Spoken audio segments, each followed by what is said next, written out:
자, 송달 중에 지연되거나 즉시 이행하지 않았거나 우송 중에 이제 분실되거나 어떠한 정보를 제공했는데 그것들이 번역 오류가 있다 하더라도 은행들은 기본적으로 면책이었고요.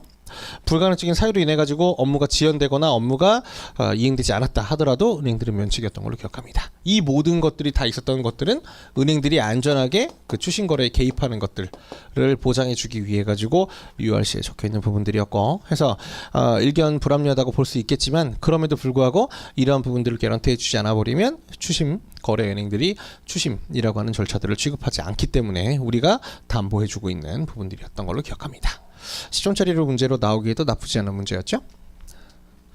자, 추심 결제 방식의 효용과 한계 마지막이죠. 보도록 하겠습니다. 추심 결제 방식이라고 하는 것들은 일단 일반적으로 보았을 때 경비나 수수료가 뭐에 비해서 신용장에 비해서는 기본적으로 절감되는 방식입니다.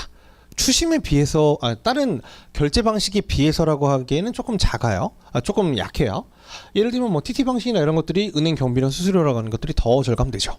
하는 게 없으니까. 근데 얘네들은 그런 대로 서류에 대한 핸들링 절차를 하다 보니까 다만 추심에 비해서는 절감된다 라고 보는 게 맞겠고, 취급 절차라고 하는 것들도 역시나 LC에 비해서는 간편하다 라고 보는 게 맞겠죠. 역시나 송금 절차나 이런 거에 비해서는 역시나 비할 바가 아니었겠고요. 네, 본지사 간 거래에 적합한 것들은 아까 우리 보았던 DA 방식 같은 경우들 네.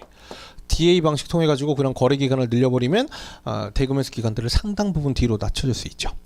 이게 비본지사 간 거래였다고 하게 되면 DA 기간이 길면 길수록 결제 대금 자체 프라이스가 높아져야 되는데, 본지사 간 거래라고 하는 이유로서 이러한 부분들에 대해서 가격의 인상폭을 최소화시켜도 크게 문제되지 않는 거죠.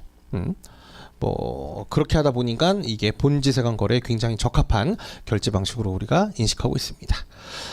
예전에는 우리가 외환거래법에서도 DA 방식 이런 방식에서의 만기일이 굉장히 긴 것들, 뭐 예를 들면은 DA 3년 이런 것들에 대해서 채권회수 명령이라고 하는 것들을 일부 할 수 있었지만 이제는 그 제도 자체가 없어지는 바람에 그게 외국환 거래의 정지 등의 제도로 그냥 옮겨 탔죠.